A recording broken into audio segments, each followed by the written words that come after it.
March 2nd, devotional. You are a chosen generation, a royal priesthood, the people of God. 1 Peter 2, 9-10. Several images are used in the Bible to describe the church, the body of Christ, the elective house of God, the saints. One of the most meaningful expressions the Bible uses is the people of God, the Laos Theon. The church is not a building. It is not the clergy. It is not an abstract institution. It is the people of God. What steps are you taking to be used by God in the body of Christ? Chapter 8. Valencia did not sleep that night. She lay awake all through the long dark hours thinking. She made a discovery that surprised her. She, who had been afraid of almost everything in life, was not afraid of death. It did not seem in the least terrible to her, and she need not be afraid of anything else. Why had she been afraid of things? Because of life, afraid of Uncle Benjamin because of minutes of poverty and old age.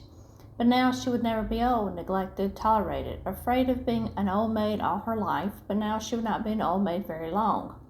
Afraid of offending her mother and her clan because she had to live with and among them and couldn't live peaceably if she didn't give in to them, but now she hadn't. Valencia felt a curious freedom.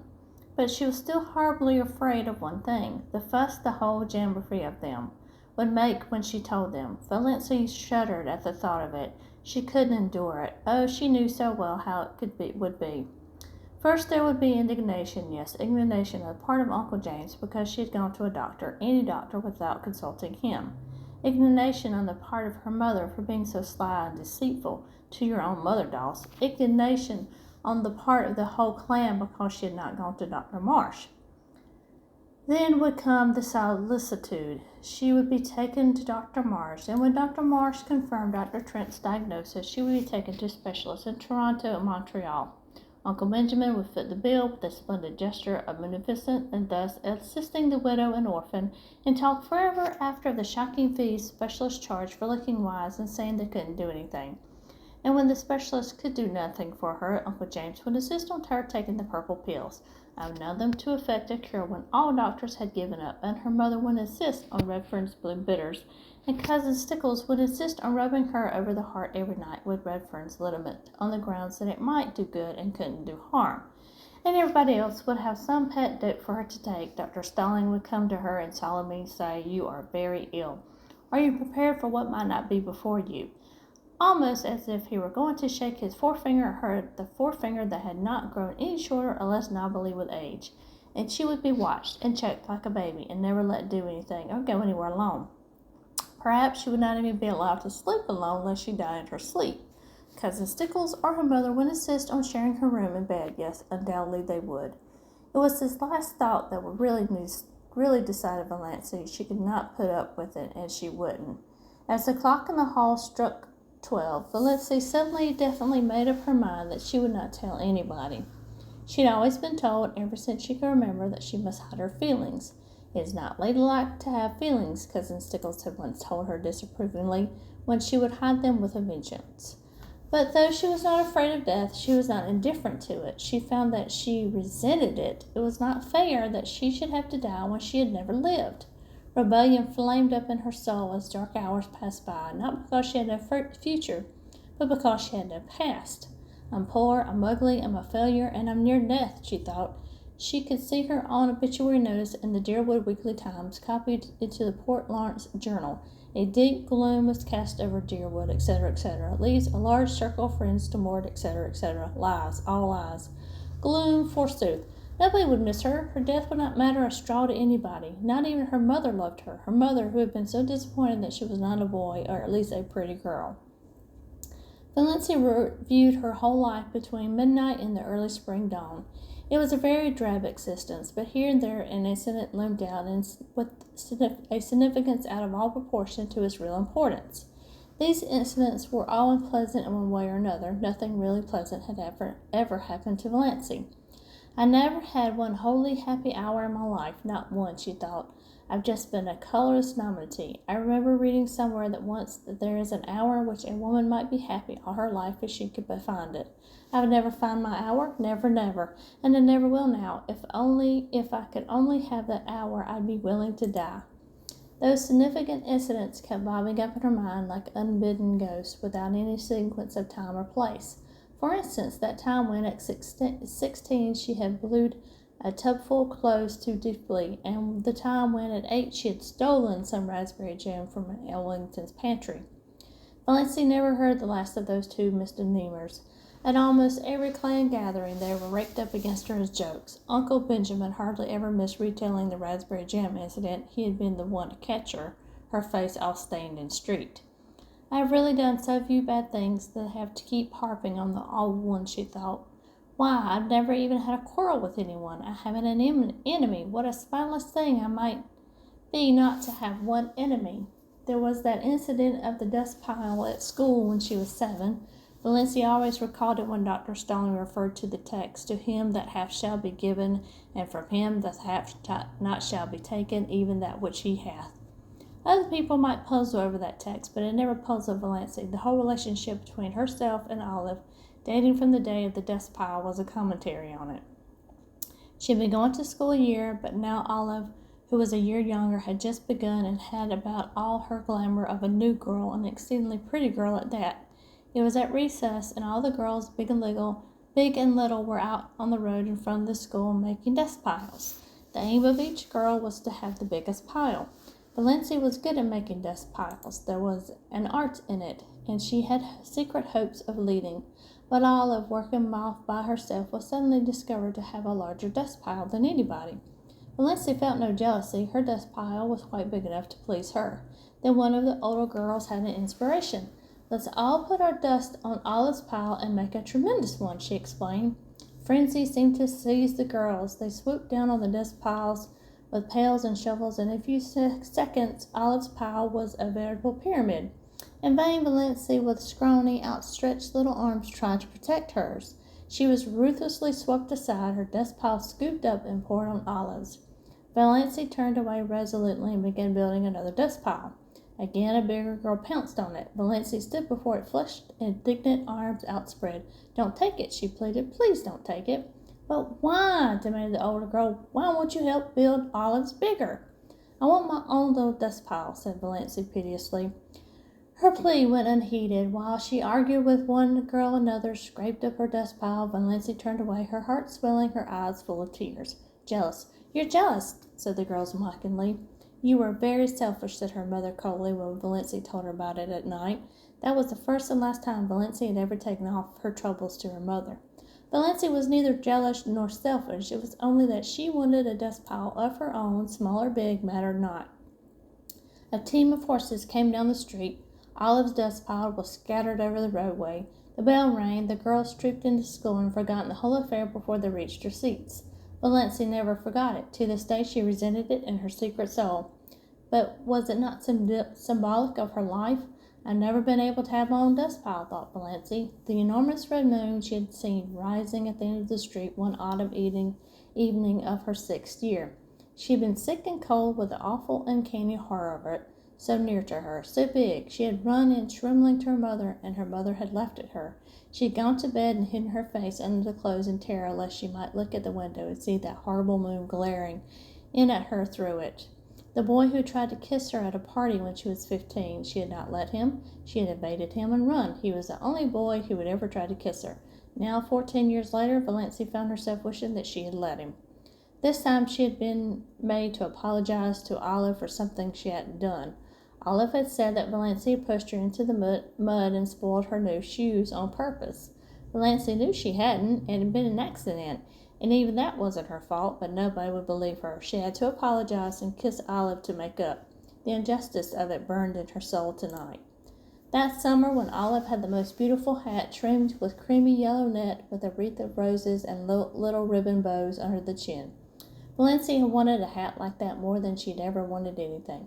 She pleaded for one and had been laughed at. All summer she had to wear a hard little brown sailor with elastic that cut behind her ears.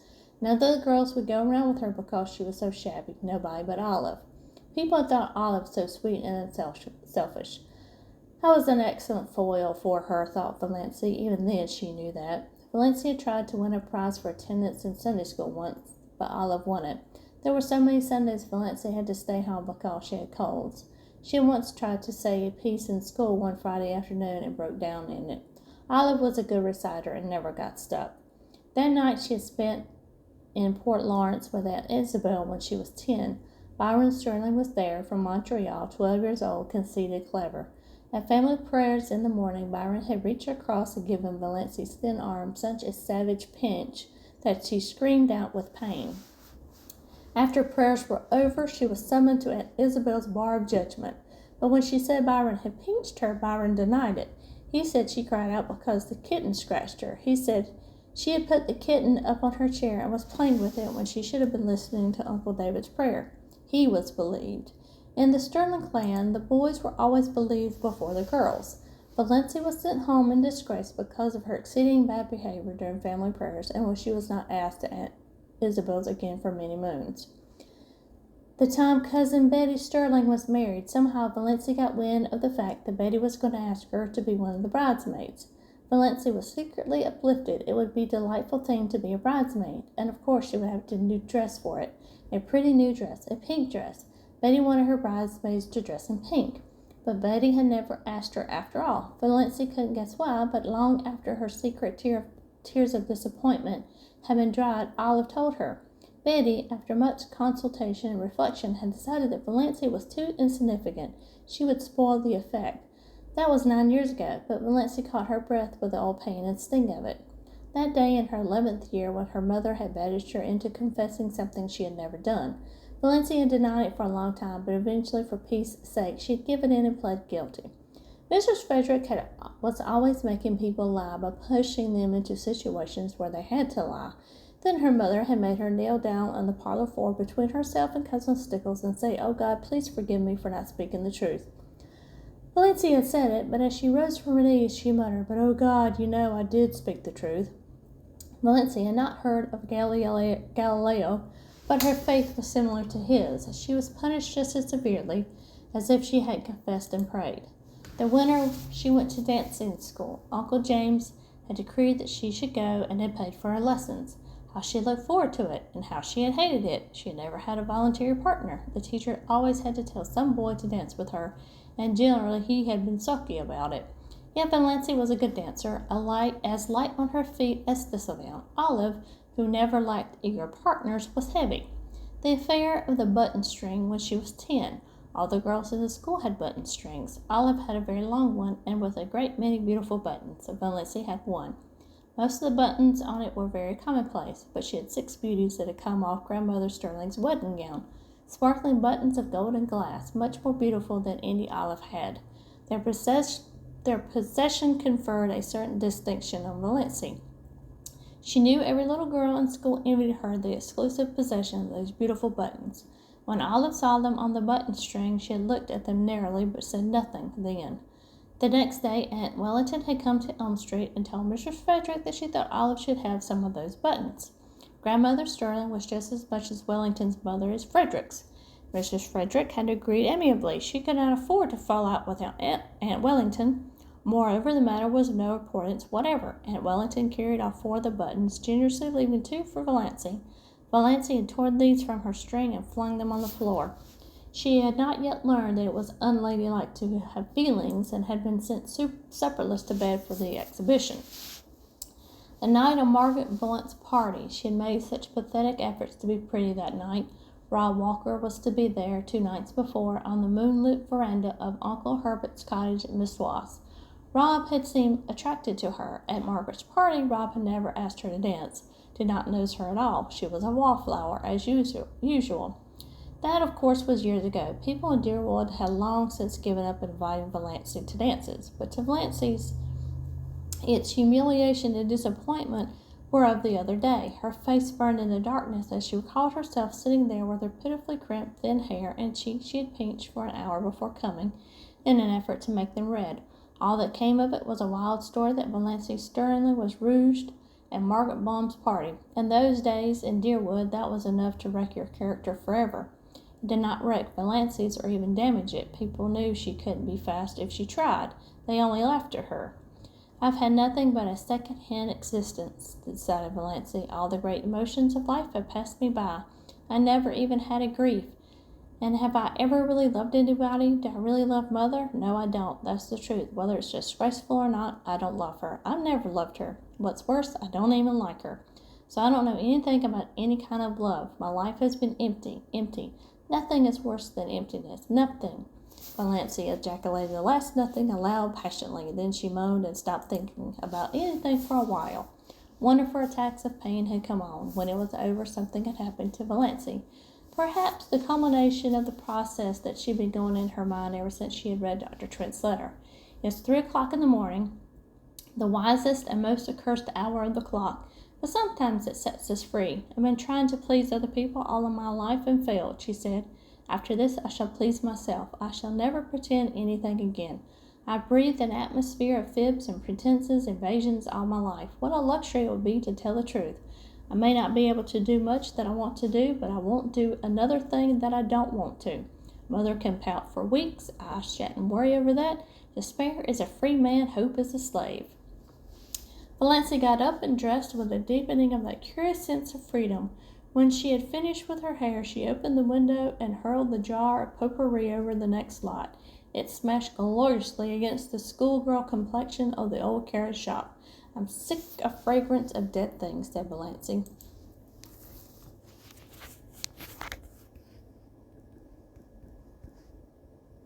Chapter 9. Uncle Herbert and Aunt Alberta's silver wedding was delicately referred to among the Sterlings during the following weeks as the time we first noticed poor Valancy was a little, you understand. Not for words would any of the Sterlings have set out at first that Valancy had gone mildly insane, or even that her mind was slightly deranged. Uncle Benjamin was considered to have gone entirely too far when he ejaculated, "She's dippy. I tell you, she's dippy." It was only excused because of the outrageousness of Valancy's conduct at the aforesaid wedding dinner. But Mrs. Frederick and Cousin Stickles had noticed a few things that made them uneasy before the dinner. It had begun with the rose bush, of course, and Valancy never was really quite right again. She did not seem to worry in the least over the fact that her mother was not speaking to her.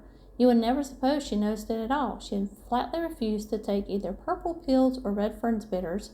She announced coolly that she did not intend to answer to the name of Dawes any longer. She told Cousin Stickles that she wished she would give up wearing that brooch with Cousin Artemis Stickles' hair in it. She had moved her bed into her room to the opposite corner. She had read Magic of Wings Sunday afternoon. When Cousin Stickles had rebuked her, Valancy said indifferently, "Oh, I forgot it was Sunday," and had gone on reading it. Cousin Stickles had seen a terrible thing. She had caught Valancy sliding down the banister. Cousin Stickles did not tell Mrs. Frederick this. Poor Amelia was worried enough as it was, but it was Valancy's announcement on Saturday night that she was not going to go to the Anglican church any more that broke through Mrs. Frederick's stony silence. "Not going to church any more, Dawes? Have you absolutely taken leave?" "Oh, I'm going to church," said Valancy airily. "I'm going to the Presbyterian church, but to the Anglican church I will not go." This was even worse. Mrs. Frederick had recourse to tears. Having found outraged majesty had ceased to be expected. "What have you got against the Anglican church?" she sobbed. "Nothing. Only just that you've always made me go there. If you made me go to the Presbyterian church, I'd want to go to the Anglican." "Is that a nice thing to say to your mother? Oh, how true it is that it's sharper than a serpent's tooth to have a thankless child." "Is that a nice thing to say to your daughter?"